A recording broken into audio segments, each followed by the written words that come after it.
International Speaker Series. I want to thank you for coming today. I hope you are doing well.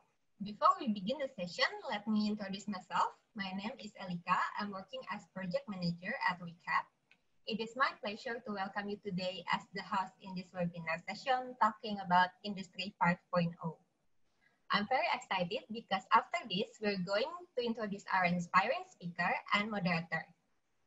In this moment, I would like to thank you, our partners, 1000 Startup Digital and ICT Ministry of Indonesia as our strategic partners, Kumpul as our community partner, Zillion as our media partner, and also Selaksa as our event partner.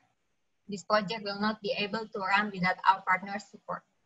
We are very delighted to have you here in Insight Speaker Series, which will be held bi-weekly with several topics around business, finance, marketing, and technology.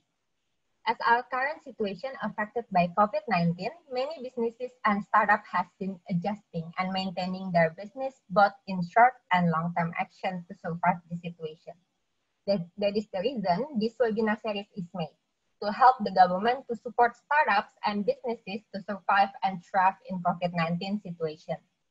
The knowledge and experience will be delivered by international speakers and moderator from top-notch companies to share their perspective in business. Today, in this session, we will learn about types and impact of technology development in business, as well as how Industry 5.0 has revolutionized human workforce. Before we start, I'm going to explain the agenda for today. So after participant check-in, we have an opening and introduction as what we already have now. After that, we're going to have a presentation from Joe Vasquez, our speaker. He is a venture partner at Travel Partners and Innovation Consultant. And then we're going to have Q&A session, which will be facilitated by our moderator, Jazamin Raza. If you have any question regarding our topic during the presentation, you don't have to wait until the end of our presentation. You can just write it on Q&A chat box in Zoom, and then we will go through it later on Q&A session. So without further ado, I would like to introduce our moderator for today's session. She is the head of Digital Program and Strategic Partnership under the Business Digital Adoption Division in Malaysia Digital Economy Corporation, or MDEC. Her 20 years of experience in digital content has brought her into various sectors such as government agency, internet services, and entertainment. She is responsible to find ways for local SMEs to adopt digital while working closely with World Economic Forum to embrace fourth industrial revolution. She is Jazamin Raza. Thank you for sparing your time to be able to facilitate our discussion today.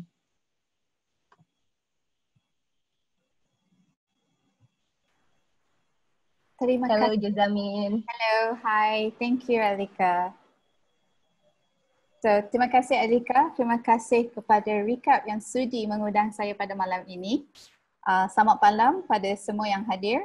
Terima kasih kerana bergabung dengan kami pada malam ini di sesi Insight the International Speaker Series.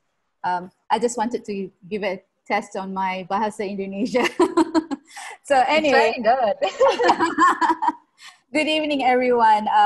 I'm Jasmine, as what Elika has introduced. I'm your moderator for this evening.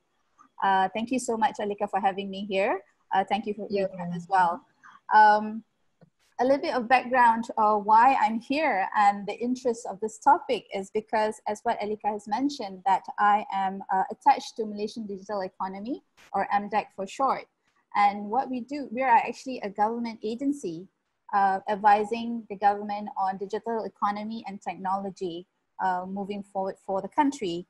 So I lead the Digital Program and Strategic Partnership in the Business Digital Adoption Division. So I am also working closely with the World Economic Forum at the moment, and the project that we're looking into right now is how to accelerate Malaysia in embracing fourth industrial revolution. So that's the reason why I agreed to be the moderator for this evening, because it's something that I want to learn more about the Industry 5.0. So we're shifting for fourth industrial revolution to Industry 5.0, right? So we heard so much about the fourth industrial revolution. So what can we learn tonight about the Industry 5.0 from none other than Joe Vasquez? Hi, Joe. So today, you're going to share with us a topic, a glimpse into the future workforce and Industry 5.0, right? So Joe, I mean, I've looked at your CV. You're a venture partner at Real Partners, an angel investor, advisor, innovation consultant, and recently a director at Runway Innovation. And not forgetting Forbes 30 Under 30. It's just so amazing to see what you've done so far. And I'm pretty sure everyone is, you know, very, very excited and to hear what you have in store for us tonight or this evening. So, you know, I'm not going to take too much time. So, Joe, the stage is all yours.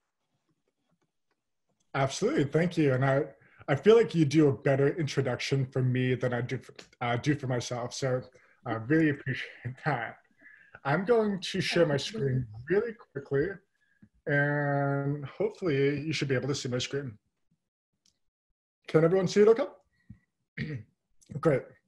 So one really interesting feature or functionality for Google Slides or Google presentations is closed captions.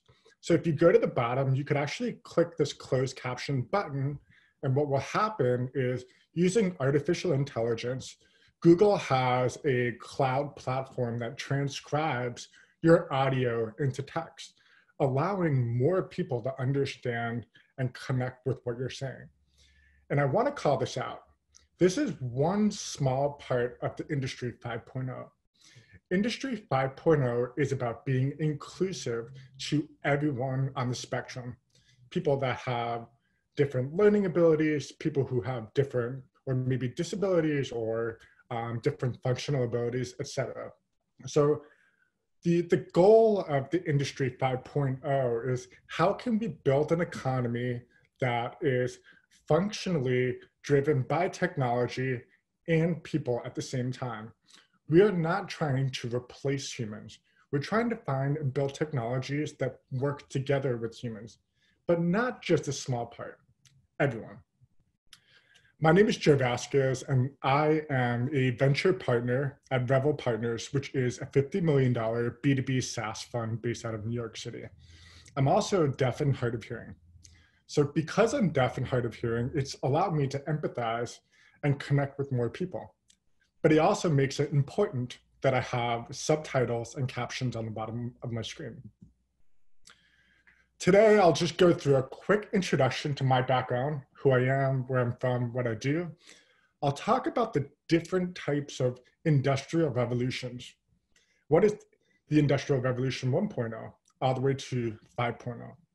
What are the major trends in the future of work? Now, the way I see it is, Industry 5.0 is this big bucket of technology, people, processes, politics, all of it. And within that, there's the future of work, which is where a lot of today's presentation is going to focus on. How do we work? Where do we work? What type of work? And why do we do it? And then we could talk a little bit about, how can we make people happy at work? Interesting fact, about 50% of entrepreneurs, startup founders, or people who work in technology suffer from some type of mental health disorder like depression, bipolar, etc. There needs to be a lot more work done to ensure that people are happy with what they do. So I'm going to talk a little bit about some ways that you can make your employees happy, or you could be more happy at work yourself. And then we'll do about 30 minutes of Q&A like Elika was talking about before. So quick background, venture partner at Revel Partners, a $50 million B2B SaaS fund based out of New York. I'm an innovation consultant. I work with companies like Visa, CBUSA, Uruguay, Santander, and others to help them with innovation strategy, corporate venture capital, etc. I was a Forbes 30 Under 30 recipient and an early co-founder of StartX. And StartX is a startup accelerator based out of Stanford University, where I went to undergrad. It's one of the top 10 startup accelerators in the United States right now. So first, a little history. Industry 1.0, or the first industrial revolution, was called mechanization. And this was around the 1780s. It's when cotton was started to be basically milled using machines.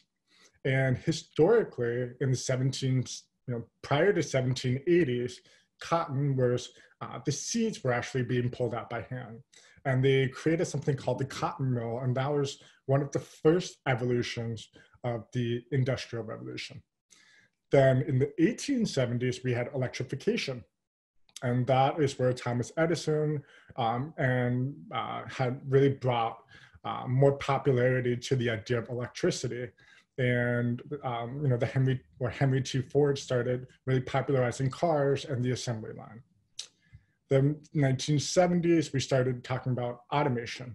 How can we automate using smarter computers or smarter technologies? This is where things start to get interesting. 3.5 is when we had a breakdown in the idea of borders, where offshoring of production to low-cost economies, where you could have a developer in a third world country working on your technology or some variation of that. So now companies are starting to remove the idea of physical national borders. Today, we have connected devices, data analytics, artificial intelligence. But what is Industry 5.0? Industry 5.0 is the future. It's personalization. It's this cooperation between man and machine. It's the idea that computers are able to respond and personalize and create the great experiences for each individual user based on all of the data that they have about them. So we'll talk about things like cobots. What's the difference between a robot and a cobot? A cobot is a collaborative robot. It responds to what the human is doing. Elon Musk recently said that humans are very underrated. Humans are so important for Industry 5.0. So I want to make it clear, we're not trying to replace humans. We're just trying to augment what they can already do. Here are some of the big words that you might see when we're talking about the Industry 5.0. We might talk about things like work-life balance. We might talk about things like wellness, automation, artificial intelligence, building design, augmentation, cloud platforms. All of these words are critical to talking about Industry 5.0. One thing that is becoming increasingly clear, as we get more and more technology, there is a bigger and bigger difference between those who have resources and those who don't. So programs like RECAP are doing a great job at educating and bringing people into the fold when it comes to technology. But we all need to be cognizant. Big companies have a lot of power, and with that comes a lot of responsibility. Companies like Google, Facebook, Amazon have a lot of impact on how we live. Look at politics in America. An ads-driven social networking type business like Facebook has an incentive, as you'll see in the movie Social Dilemma, an incentive to sell as many ads as possible. But how can we do that in a responsible way that doesn't further divide our society? We need to be talking about things like universal basic income. In a world where there's less and less jobs due to automation, how do we create a stable economy where everyone can live, everyone can thrive, and everyone can be happy? So I want to talk about some of the major technology areas. And to go back, the last slide, I was talking about the big key themes, the big words that you might hear: universal basic income, work-life balance, technology, artificial intelligence, etc. Here are what I consider the 8 major technology areas, and I'll go into some of them in a bit. So the first is artificial intelligence and big data. collecting as much information as possible from as many users as possible to create personalized experiences and to respond most effectively to the user. The second bucket is augmented and virtual reality. Augmented reality and virtual reality are very similar and also very different. They all fit underneath the umbrella of what we call mixed reality. So we have our real reality, we have augmented reality, where we layer information on top of our real reality, and then virtual reality. Autonomous robots and drones. And I mentioned this before, something called a cobot, which is a collaborative robot. We'll talk a little bit about industrial IoT. Now, industrial IoT is leveraging sensors and sensor-related technology to communicate what exactly is happening inside of our factories, in the field, on a farm 100 miles away. How can we get sensor information and actually respond to that meaningfully? But the interesting thing about industrial IoT is that historically, it was very easy to hack and created a lot of problems from a security perspective.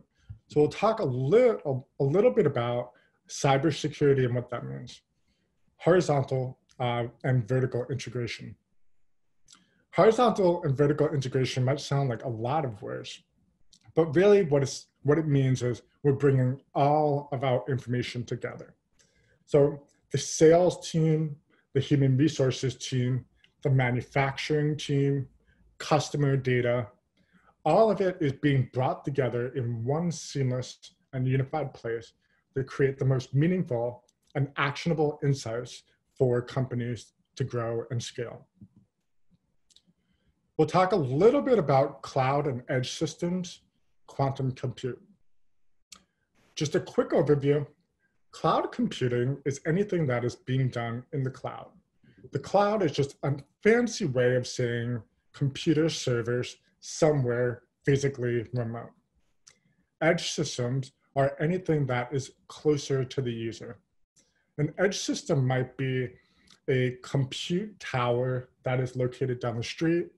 It might be a server that I have in my house, or it could be a computer that I have right in front of me. The idea of quantum compute. Now, quantum compute is effectively a new technology that allows us to do high-level, incredibly fast computation at 50, 100, 1,000 times the speed of computers today. Now, that actually poses a lot of interesting questions. Sure, we're able to do a lot of computations much quicker, much more efficiently, and we're slowly getting there where this technology is accessible for people. But does that give us a potential security risk? We'll talk a little bit about blockchain. Many of you have heard about blockchain or used blockchain in some way, shape, or form. Blockchain is a form of encryption and a multi-ledger technology. But because the encryption is based on some type of mathematics, quantum computing can actually solve a lot of those problems, posing a security risk for blockchain. We'll talk about additive manufacturing and 3D printing. Additive manufacturing and 3D printing are very similar. They come from the same type of technology. Effectively, you're layering different types of polymers or different types of materials on top of each other to create a new product. 3D printing is great for small batch, iterative, MVP type products. You can produce 50, 100, maybe a little bit more of a product to test it out with your customers. You could also use it to create a new screw or a new type of product in your house that instead of going to the store, you might be able to 3D print it. And then finally, cybersecurity and blockchain. I've been talking quite a bit about blockchain and cybersecurity.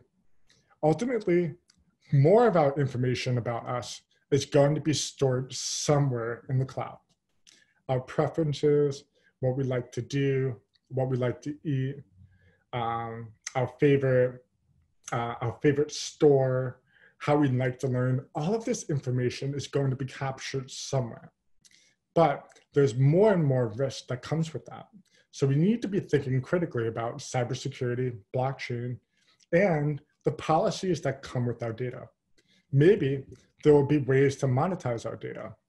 If it's our data in the first place, so why are companies like Google, Facebook, et cetera, making so much money off of it, but we're not getting anything from it?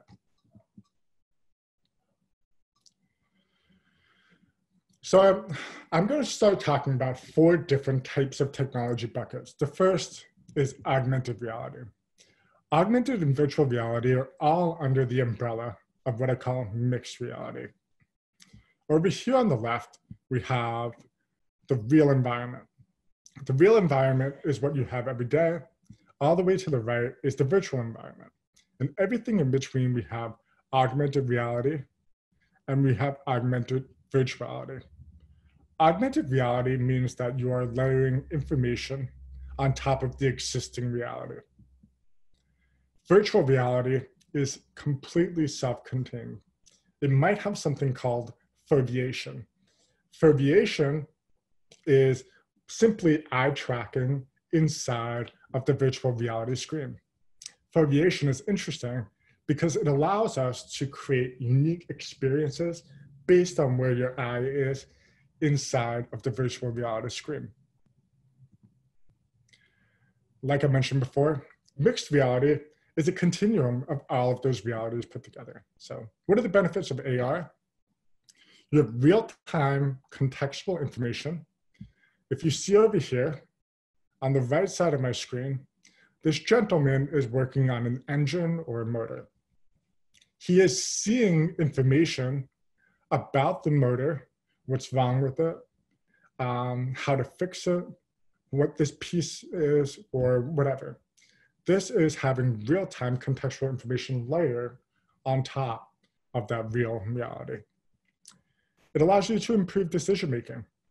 Instead of just using your brain to make a decision, now you can rely on computers and other specialists who might know something better than you. And it allows you to ultimately enhance precision. So factories and companies will reduce the amount of errors that they make.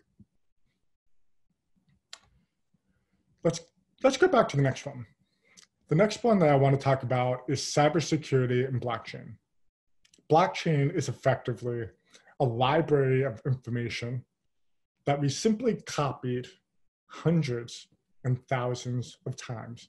So it's impossible to change all of that information. For example, if I give Elika $5, usually there's no way to trace or find out that information. But with blockchain, Jessamine would have a record that I gave Elika $5. Elika would have a record that says that I gave Elika $5. And I would also have a record that says I gave Elika $5. We all have a copy of the same record of information. I can't change that. I can't change anybody else's records. It is an immutable record or a chain of information. This is really important because it allows us to have more transparency. We don't need a bank or some third party to verify that that information or that transaction actually happened. And I'm not going to get too into it, but there's something called a smart contract. A smart contract is effectively some type of contract built on top of the blockchain. For example, if I have a contract that says, I completed XYZ presentation or XYZ task. If I mowed my front lawn, for example, the contract will confirm that I mowed my front lawn. Somebody will have to verify that, and my mom will give me $5. Now you could have really interesting contracts, artificial intelligence, and really unique use cases on top of blockchain. And cybersecurity plays a very big role in this conversation. Now, for cybersecurity more broadly, I think there's going to be a lot more standard communication protocols, especially when it comes to IoT. We're going to have more well-defined industrial systems, so on-site data access. What does that actually mean? Who can access the data? How can they access that data? When can they access that data? We'll be able to track where specific data packets are. Historically, if you had information on a server, you had no way of determining who is accessing that data. What are they doing with it? Are they selling it? You have no way of tracking that. Another interesting thing that I'm very excited about is sophisticated identity management. We have things like biometrics. Biometrics is simply using biological markers on our bodies to determine if our identity is true or not.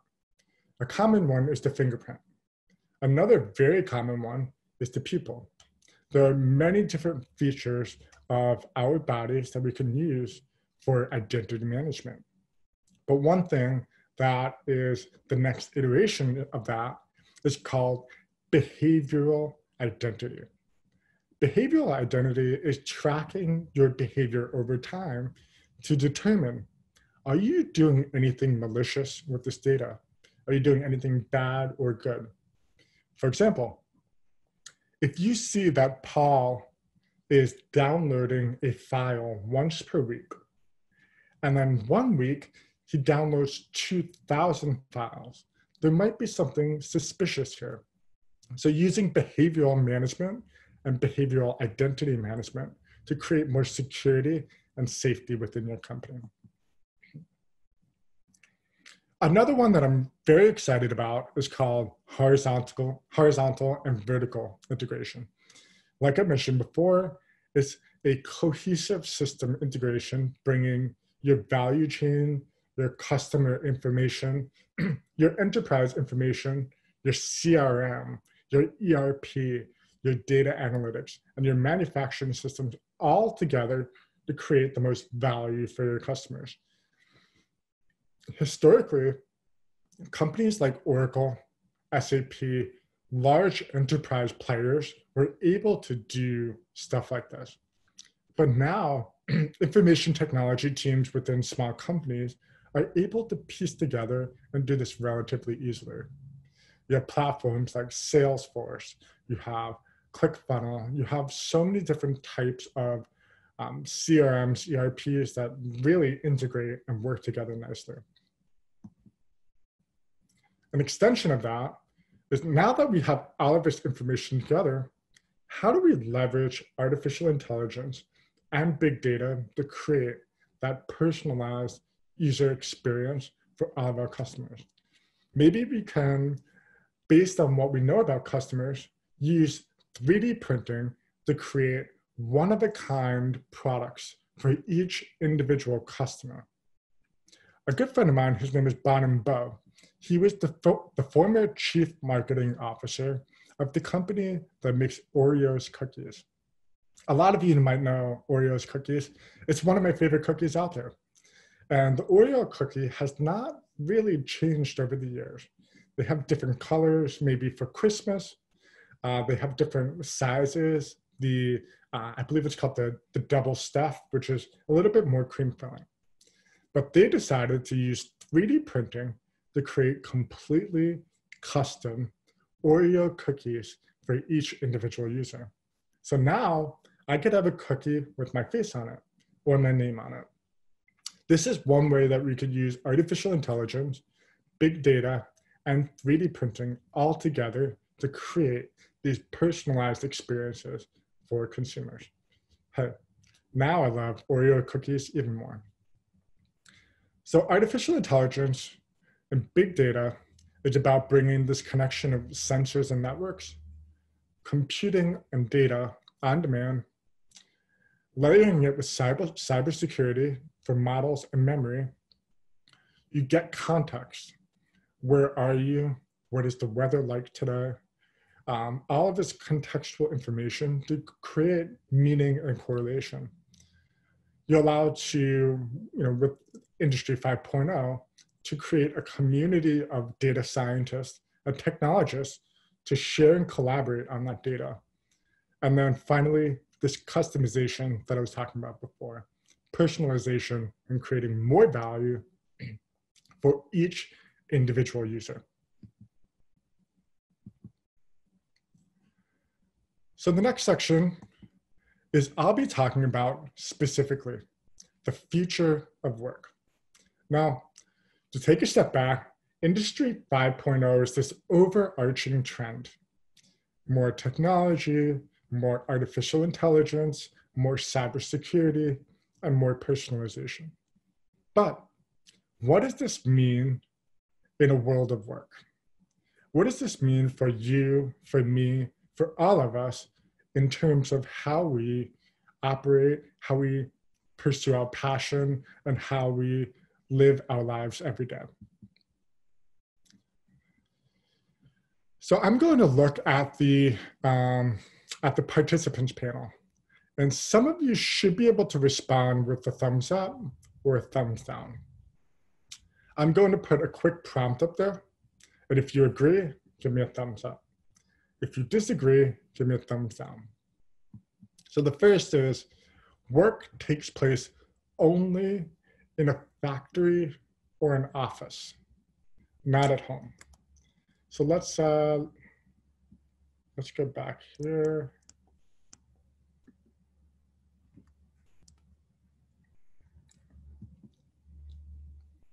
Great. So work does not need to take place in an office or a factory. It can take place at home. I'm currently at home with my family right now, and using Zoom, I'm able to work virtually. You must measure time spent at work to ensure productivity. People are only productive when you measure exactly how many hours they work.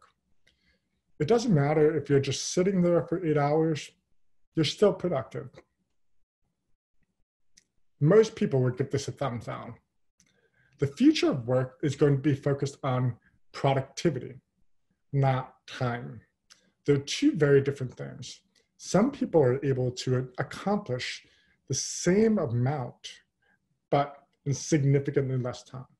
So how do we build a future of work that's focused on productivity, but not just time? There's only one way to perform a job. Most people would give this a thumbs down. In the future of work, or a more creative work economy, there's a lot of different types of tools, methods, and ways of working. As long as you're being productive, it doesn't really matter how you perform a job. Bosses and managers are starting to give a lot more flexibility and autonomy to their employees in the future of work. Humans are simply organizational resources to be managed. I would say most people would disagree with this. Humans are the lifeblood and contribute to the culture of a company. We need to be thinking about them as people. We need to be thinking about them as part of our community, our tribe. And once we celebrate each individual human, we'll have a much more effective and happy company. People are only motivated to earn money. I would say most people would give this a big thumbs down. People are realizing that there is much more to life than simply making money. Once you have your basic needs met, people want to start thinking about things like passion, purpose, and what is the meaning of their life. When we're spending 40 hours a week, we want to know that we're spending our time well. Companies like Tesla, for example, a very well-known electric car manufacturer based out of California, does a great job of focusing on two things. Focusing on creating great cars for people, focusing on creating a great sustainable company, and focusing finally on doing a positive and good thing for the environment. Companies are realizing that you can do good and do well financially at the same time. This is a part of Industry 5.0. And finally, rule number 6, leadership is equal to planning, organizing, commanding, and controlling. I think most people would disagree with us. Leadership is about building meaningful connection with your employees and inspiring them to a vision of where you want to be in the future. It's about getting everyone excited about what you're doing as a company and working together to achieve that. This is a picture of factory workers from the early 1900s in the United States. But really, the demands of employees in the workplace have changed because technology has changed, societal norms have changed, psychological insights have changed, and fundamentally, the world of work has changed. Here are 3 big quotes that I want to use to frame the rest of the conversation. We have about 10, 15 minutes left of this conversation. So allocation of work activities will be altered, with work being unbundled and rebundled. So what does that mean? Instead of having one job where you're doing one thing all day or a series of tasks, now your work will be distributed to different people all over the world.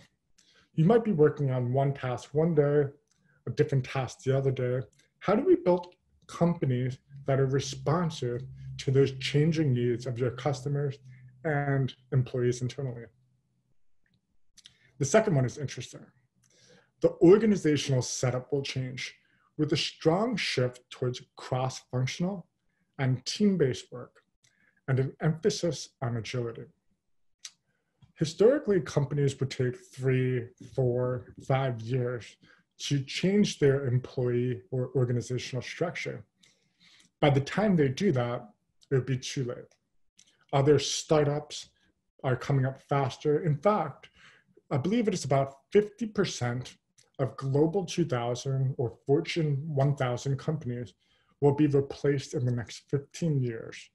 And that is because large corporations oftentimes move too slow. They have too much hierarchy or too much politics, or they are beholden to stockholders that they're not able to move quickly and have this level of agility that they need. And 61% of executives for Fortune or Global 2000 companies or larger companies expect to hire more temporary employees. So what does that mean? I can now have a team of consultants for McKinsey, Bain, or whatever, and rely heavily on third-party talent or outsourced contractors in any part of the world. Now, this begs the question, what does that mean for the future of security? What does that mean for our data, our processes, and how do we actually work and collaborate? Now, I want to ask everyone a question here. We have a monkey, we have a penguin, an elephant, a fish, a seal, and a dog. The man at the desk asked, for a fair selection, everybody has to take the same exam. Please climb that tree. The monkey obviously will win. The monkey knows how to climb trees. It's always climbed trees. It was probably born in a tree. The elephant might not do a good job climbing the tree. And the fish certainly would not be able to climb the tree. The reason why I show this graphic is simple. Everybody has different skills, different interests, different propensities. How can we build a future of work that is responsive to the skills and the needs and the goals of each individual person? Everybody doesn't need to climb a tree. How can we use their skills more effectively in the future of work. I'm going to share 4 major trends and 4 ways that you can take advantage of the future of work, and then we'll move into the questions and answers. So what are the trends and opportunities? One thing I've been noticing is that there are outdated adult educational models. In the United States specifically, we have $1.7 trillion of student debt in the United States.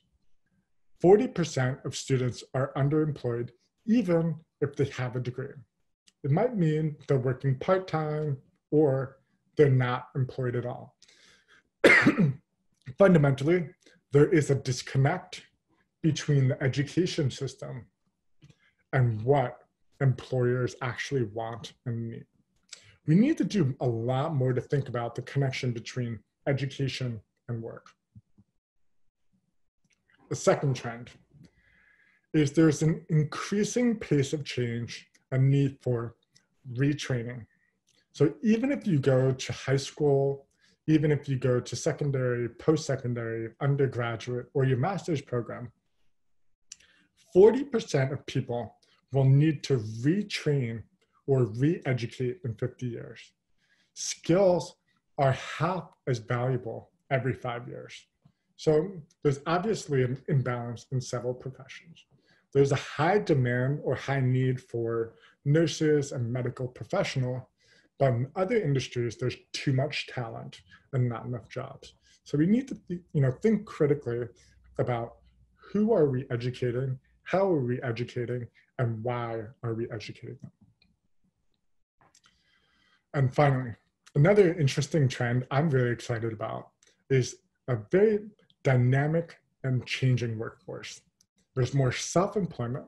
There's more people that have their own companies like myself. There's freelancers. There's more demand for agency. Agency is the idea that you have control of your life. There's more demand for fulfillment and happiness. How can we be happy and work at the same time? I'll talk about that in a little bit. We just talked about the major trends. These are things that are happening in the past. What are some opportunities for ways that you could build companies in the future?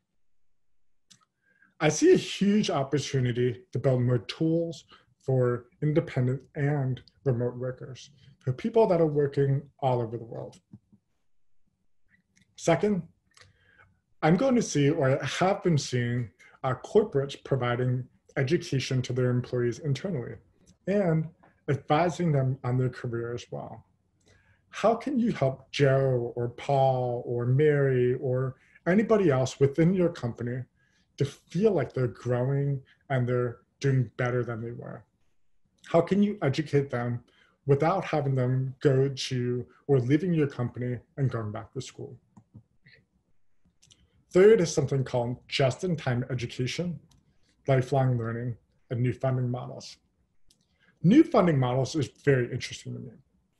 There's something called an income share agreement. An income share agreement is basically saying this: if you graduate from my education program, you only have to pay me back if you get a job. If you get a job, you have to give me 5, 10, maybe 15% of your salary for 4 years to pay me back. What this does is it creates better incentives and a stronger connection between the industry and education. Now, my incentive is to help you find the best job possible. I need to make sure that I'm educating you as well as I can so that you can get that job. If I don't do my job well, I don't get paid. And fourth, I'm very excited about the idea of micro-credentials and certificates. Instead of simply having a degree from Stanford University, which is great, maybe I'll have a degree and underneath it, all of my individual skills that I got from Stanford University. For example, basic computer science, venture capital analytics, economics, or whatever other skills there might be. But having a diploma or a degree doesn't really tell you a lot of information about what skills I might have. And finally, how can we boost happiness? This is the last slide before we move on to questions and answers. It's incredibly important that we think about happiness and wellness at work. 50% of entrepreneurs suffer from depression or some type of mental health illness. And this number is only going up. Especially in the time of COVID, more remote workers are feeling disconnected, detached from their peers. They're feeling underappreciated and undervalued. So how can we create a work environment where people are happy, collaborative, and working together? So here are 3 quick ways. Encourage more collaborative working. In Zoom, you have breakout functionalities. That's another or unique way to get people working together. There are tools like Mural. Mural is one of my favorite tools. It is a digital whiteboard where you could share and collaborate on information in real time. You can use gamification.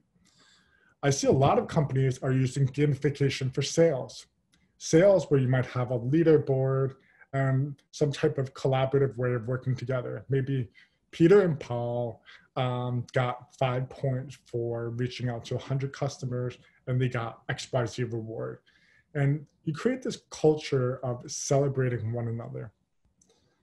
Third is allowing people to use personal tools at work, using personal devices instead of a company mandated device. This is actually has a pretty profound impact because it allows people to feel like they have more control over their life and they feel more comfortable with it. But that does pose a potential security risk. Let's look at the next 3. Accurately identifying fit, gaps in knowledge, and meaningful intervention. There's a lot of amazing HR, human resources, technology companies that analyze not just the skill sets, but the personality profiles of all of the people and what they need. What type of feedback? For example, I love direct and critical feedback because that helps me to improve more effectively. But some people maybe need a little bit different feedback. So how do we create a work environment that's based on that information? Easy methods for recognition. How do we celebrate and recognize people for the great work that they do? And creating more learning and upskilling opportunities. Maybe giving free credits for masterclass or Skillshare or Coursera, or maybe creating a community internally within your company where people educate one another. I hope you learned something helpful. And I talked about a lot of different tools, a lot of different trends, and a lot of different technologies. I'm incredibly excited about the Industry 5.0 and about the future of work, because it takes all of us to work together to make an inclusive economy work for everyone, not just a few. So now we're going to move into questions and answers. And thank you again for listening to today's presentation.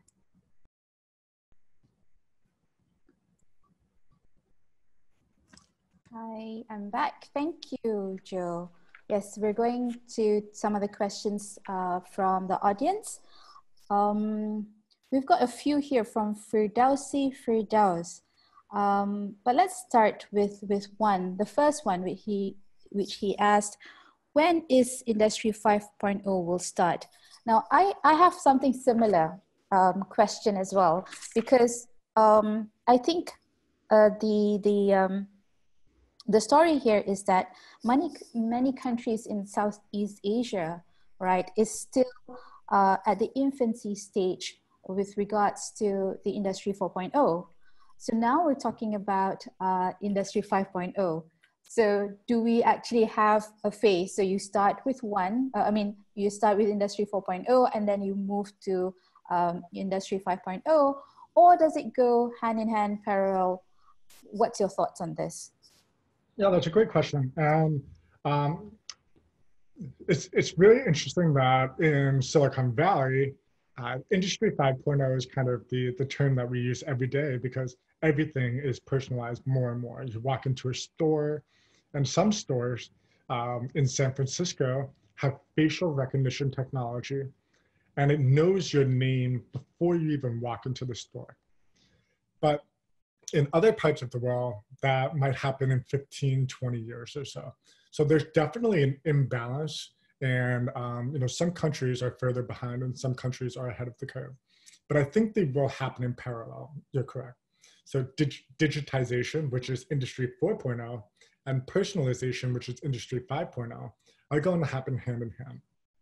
But because the technology is being developed so rapidly, I think that developing countries are going to catch up very quickly.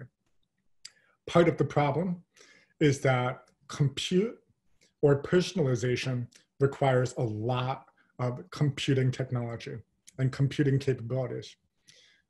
With that, you need to have devices that can handle that level of compute. So you have an i5 Pentium chip from Intel, which has amazing compute capabilities, but it's very expensive. So a lot of developing countries, the phones might be from 5 or 10 years ago. It might not be able to handle that compute capability. So I really do think that they're going to happen in parallel. And I think developing countries are going to catch up very quickly over the next 10, 15, 20 years. Okay, yeah, I think so too. But if we were to look into, again, coming back to Southeast Asia, right? What is the first area of technology which we should look into to move into this in parallel? I know you've showed a lot. So yeah, which one should we prioritize first? Yeah, so one of the areas I'm quite excited about is 5G. And you have 3G, you have 4G, you have 5G in terms of connectivity. And the nice thing about having 5G level connectivity is that 5G connectivity offboards the amount of demand on your device. So you could actually do all of the personalization of the compute in the cloud and send personalized messages to someone's phone or laptop. So with 5G connectivity, it allows us to create that personalization without needing so much of the devices. I'm really excited about that. Let's see, another area that I'm very excited about is virtual reality as well. And virtual reality is very interesting from the perspective of education, jobs training, gaming, and also social networking. I think that the future of community will involve some element of virtual reality. How can we see our friends and family members simply sitting in our living room and stay connected and happy? So I'm really excited about that. It sounds exciting and scary at the same time. It does, right? Yeah. It does. Okay. Another question from Firdausi Firdaus is, this is also very interesting. What kind of law are we expected to have in Industry 5.0 compared to to Industry 4.0? Because we have so much of connection between human and machine. So what kind of, I guess, high level law that you think we expect to see, or we need to look into actually? Yeah, there's a lot of Yeah, I know. there's so much that's happening there, right? Yeah. One thing is, data. So ultimately the question of your data is really important. So when you use your computer, Facebook, Google, etc., are collecting all of this information about you, what your preferences are, what you like to do, how you spend your time, even what you say. But the question is, whose data is that? Yeah. Is it really Facebook or Google that owns that data, or is it you? So I think over the next 5, 10 years, we're going to have a very critical question around who owns that data, Why do they own that data? Who can make money off of it? So that's one interesting policy area that I'm really excited about. Specifically with healthcare. Healthcare in the United States, we have something called HIPAA, which is a Privacy Protection Act for patients and hospitals. It makes it really difficult for technology companies to personalize healthcare based on your information. So I think we'll start to see more industry-specific policies as well as broader policies. Whose data is it? Why can you use this data? Where can you use it? But within each industry, like healthcare, robotics, energy, et cetera, will have more specific sub-policies to ensure, privacy and security. Yeah, I think so too, especially on data and healthcare. Even here in Malaysia, we're having a bit of a, debate on data as well as healthcare policy. Not too sure in Indonesia what's the landscape is like with regards to these two policies. If anybody would. Yeah, I'd love to hear more about that. Yeah, okay, no one say that. All right, let me check. Okay, let's see. Any other questions from the floor? Or else I have a couple more questions for Joe. Sure. I have my cup of coffee, so I'm good to go. So you're good to go. All right. So you did mention about Industry 4.0, about productivity. So do you agree that Industry 4.0 is about finding the optimal balance of efficiency and productivity? So you touched a little bit of that, right? And perhaps you could elaborate a little bit more on that? Yeah, absolutely. So one thing that maybe taking a little bit of a step back towards education, because education is such a big part of the future of work. Education historically is measured in terms of how much time you spend in your seat in the classroom. You maybe take a test to, you maybe take a test or an exam to verify that you know this information. But what I'm seeing is the future of education is going to be from this. Time is fixed and learning is variable. What does that mean? You spend 8 hours in your seat every day. Some students learn all of the information. Some, maybe they don't learn any information at all, but they're still moving around. The future of education is going to look like this. Learning is fixed and time is variable. So everyone has to learn the same amount of information. Some people simply learn it faster. Some people learn it a little bit slower. I think by having this mindset in the education system will transfer very well to the future of work. So now people are not just measured in terms of how many hours they sit in the workplace, but how productive they are.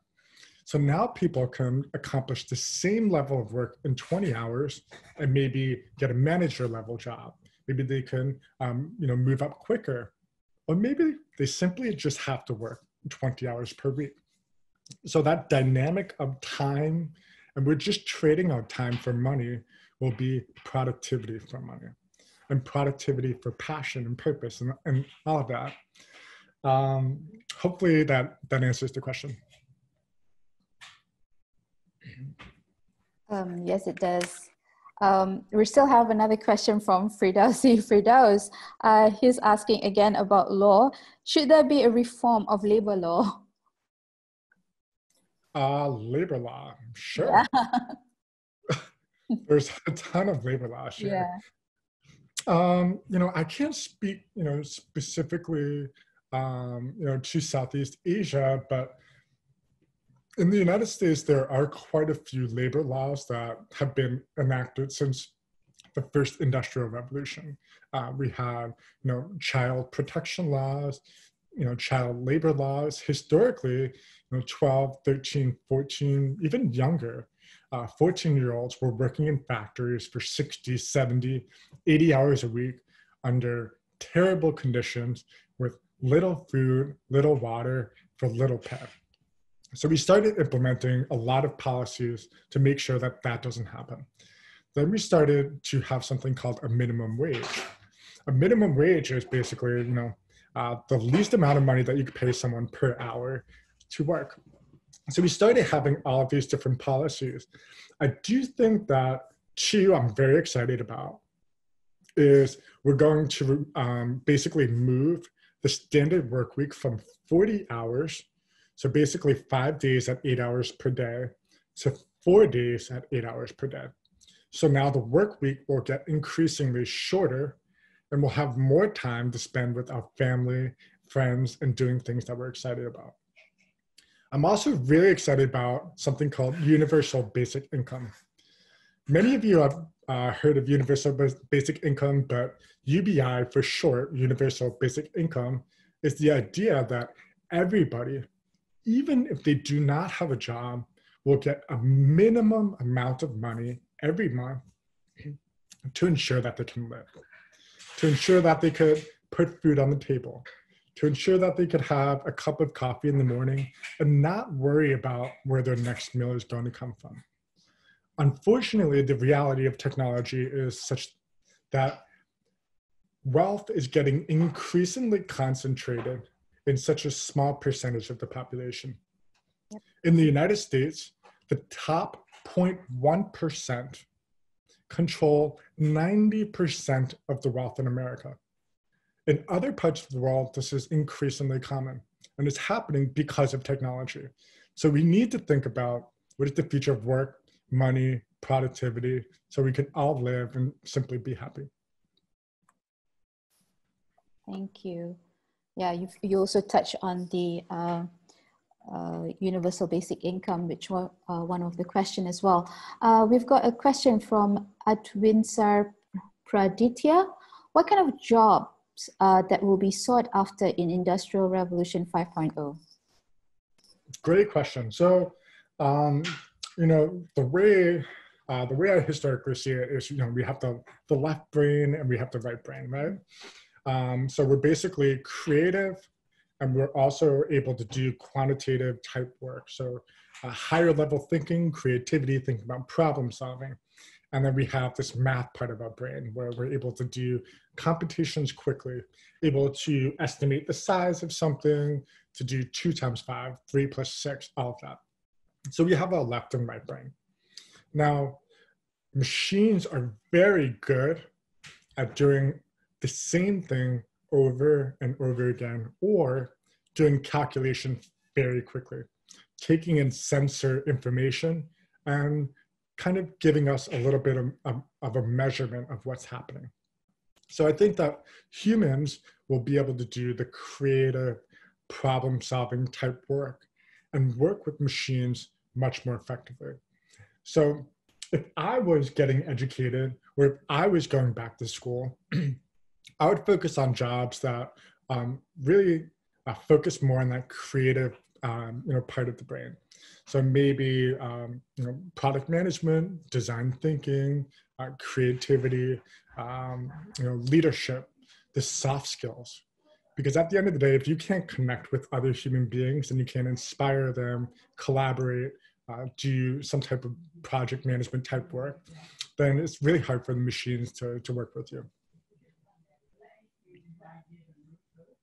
That's very interesting to know that we, as human, we go back to our creative side and let the machine do all the technology part, the calculation part of it. Yeah, so next question from... I feel like you're very good at that.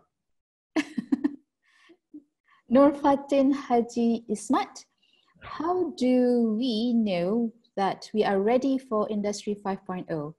How can we prepare, especially ourselves, or even the government and the country for that change? Let's take one at a time. So how do we prepare ourselves personally? Yeah, that's a great question. So one thing is our mindset. And I feel like, the only way that we can adapt to the future world is that we need to have this internal mindset that we are capable of doing whatever we want to do. We just have to set our mind to it and set a plan and make something happen. I think a lot of people hold themselves back from accomplishing what they want to because maybe they didn't have people around them telling them that they can do it. Maybe they heard other people saying that we can't do it. But everyone on this presentation and everyone attending today is here for a reason, because you want to learn. And I think that's such an important thing to celebrate. So congratulations for being here. You're on the first step towards creating and living in the Industry 5.0. So continuously learning, creating community of peers, networking with other people, and building meaningful relationships is going to allow you to prepare and be ready for the Industry 5.0. Now, from the government perspective, the government can do quite a few different things. They can invest in education, making it cheaper and easier for their students or the community to learn. Second, investing in startups and creating a stronger digital economy, which is what Jasmine does. And third is creating a stronger sense of community and a global community. It is incumbent, extremely important for governments to build relationships globally so that employees have opportunities to work everywhere. We find it time and time again that countries with heavy levels of nationalism, the idea that they need to be independent and alone, we find that they oftentimes tend to fail. We need more globalization. We need more connection amongst economies, more connections amongst countries. And it's really important that governments do that. Actually, that's a very interesting point, that we need more globalization in terms of the government thinking of getting, rather than working in silo, so to speak, right? Yeah. Let's see. Alika, do we have, how much more time do we have? Can I take a few more questions? Yes, we still have 7 minutes for Q&A. Oh, 7 minutes. Okay.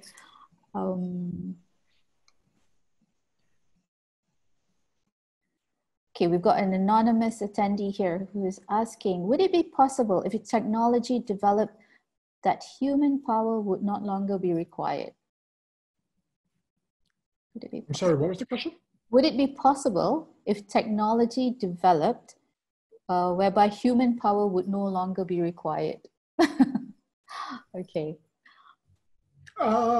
Yeah, I mean, there are definitely different parts of our lives where, humans won't be needed anymore. For example, self-driving cars.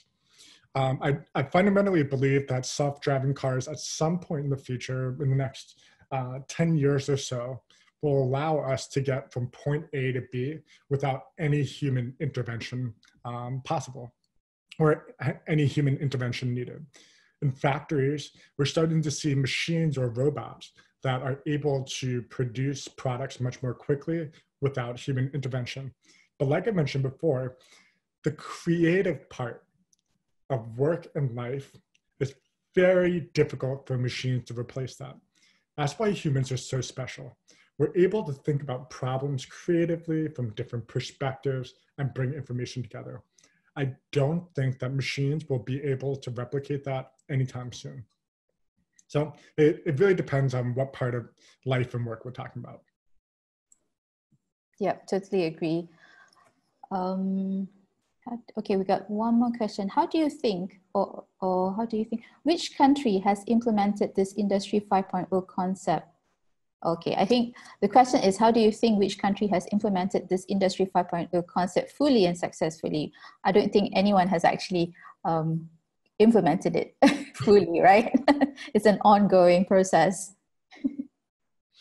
But perhaps you could share a little bit on what's happening in the Valley, because you mentioned that there are restaurants or shops that actually have facial recognition.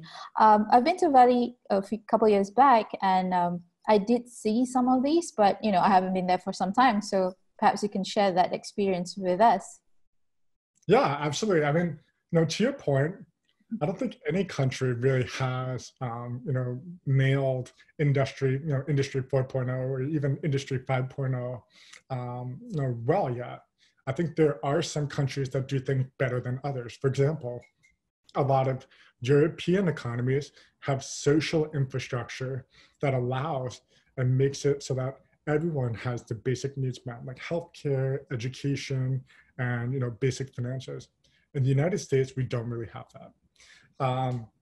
But in the United States, we have private systems, so private healthcare, private technology, everything is privatized, which is problematic. In Silicon Valley specifically, I do. Let's see. It is kind of surreal the amount of technology that we have. I mean, you could walk into a restaurant, it knows who you are. You can, obviously order a car with your phone using Uber, but now sometimes you'll get a self-driving car in the streets of San Francisco. Um, I do, I really do think it's problematic too. I mean, if you walk around in Silicon Valley or San Francisco, we have a lot of homeless people. So I think there needs to be a conversation around how can we include everyone in that future economy. And unfortunately, I don't think we're doing a good job of that in San Francisco, and I wish we were. Am I excited about the Industry 5.0? For sure, but we need to have more inclusive leadership, like all of us here are really thinking about that. So there's definitely a long way to go, but I'm very optimistic about what the future looks like. So it's great that you touched on the homeless, because I remember there were so many in San Francisco itself, So how can we deal with poverty with regards to, how can Industry 4.0 help in dealing in this situation, this problem? Yeah. Well, I feel like this is a conversation that we can, have all day. Yeah. One of the first things that comes to mind is that in society, we oftentimes treat symptoms. We're never treating the root cause of what actually is causing poverty in the first place. For example, with poverty, we notice that a lot of people in poverty have mental health or drug issues. But we're not really addressing the fact, why do they have mental health or drug issues? And more often than not, they grew up in a home where their parents had no money. Maybe there was only one parent at home. They had a terrible education system. They had to worry about food, and they were surrounded by crime every day. If you were born and raised in an environment like that, it's very likely that you're going to end up with mental health issues or drug issues in the first place. So we really need to change the conversation from just addressing symptoms and really focusing on root causes as well. So I think that is a little bit longer term, 20, 30, 40, 50 years, but that is what sustainable change looks like. It's how do we change the system and not just the outcomes? So hopefully that answers your question. Yes, it does. So I guess that ends the last question. Sure. You have, yeah. So, okay. So in a nutshell, what we have learned today, or what I've gathered, is that Industry 5.0 is all about being inclusive to everyone, yeah? And it's not there to replace human, but we're supposed to work together harmoniously, humans and machine. And the only way we can do this is to look into education, looking into the creative side, whereby those are the areas which machines are not able to take over. Correct me if I'm wrong, right? Yeah. So, of course, there will be change in jobs. Certain jobs will no longer exist for human. However, there's still more jobs in the future in other areas. Good. Yeah. So with that, I hand this over to Elika. Thank you, Jasmine. Okay. I want to say thank you to Joe and Jasmine for the lecture as well as the interesting discussion regarding technology development and the impact on business and human workforce. Hopefully it can be beneficial for everyone. Unfortunately, we have limited time and the time is up for today. But if you have questions that has not been answered and you want to connect with Joe and Jizamin, you can connect with them through LinkedIn. Now, before we close this event, I will invite Joe to deliver his closing remarks. Please, Joe. Awesome. Thank you so much, Elika, for hosting me. Thank you, Recap, and thank you particularly to all of the attendees today for joining today's conversation. And thank you to Jasmine for moderating and helping facilitate and really asking critical and thoughtful questions. And I really love the way that you summarized Industry 4.0 and 5.0 at the end, because it's probably, everything condensed down into 30 seconds. You did. I'm really optimistic and excited about where the world is going. And I think it really takes all of us thinking about us collectively as a community. And I'm really excited to work with all of you. If I can be helpful, please reach out to me on LinkedIn. I'm always on there. So looking forward to staying connected. Thank you. Thank you, Joe. We're so glad to learn about Industry 5.0 from you and Jizamin today. And for everyone who wants to know more about our next webinar and community, you can find it on our social media that is already written in the chat box. We will be more than excited if you want to join our next webinar. And for the details, we will update it on our social media. So stay tuned. Also, it will mean so much for this webinar if you fill out the polling at the end of our session so we can improve the quality of our next webinar. Furthermore, we also have an online group discussion in Telegram named Insight Community. In Insight Community, we will have weekly discussion with experts through group chat in Telegram, covering several topics around business, finance, technology, and marketing. We are open to anyone who is interested in business and entrepreneurship from the expert. The objective of this online group discussion is to expose members' business knowledge and experience to achieve their goals through discussion. For anyone who is interested to join Insight Community, we have sent the link in the chat box. We hope to see you there. Thank you again for everyone that has joined and stayed until the end of the session. I would like to thank again our speaker, Joe, and our moderator, Jizamin. I would like to say thank you to the participants and to Joe. I did not manage to say thank you just now. Yeah, thank you to everyone. You're welcome, Jizamin. Also, I would like to thank our partner, 1000 Startup Digital, ICT Ministry of Indonesia, Kumpul, Zillion, and also Selaksa. We cannot make this webinar happen without your support. And I think we arrived at the end of our session. Thank you very much, Joe and Jizamin, for today's discussion. Hopefully, we can meet again in the future. Thank you very much, everyone. I hope we will see you again in our next webinar.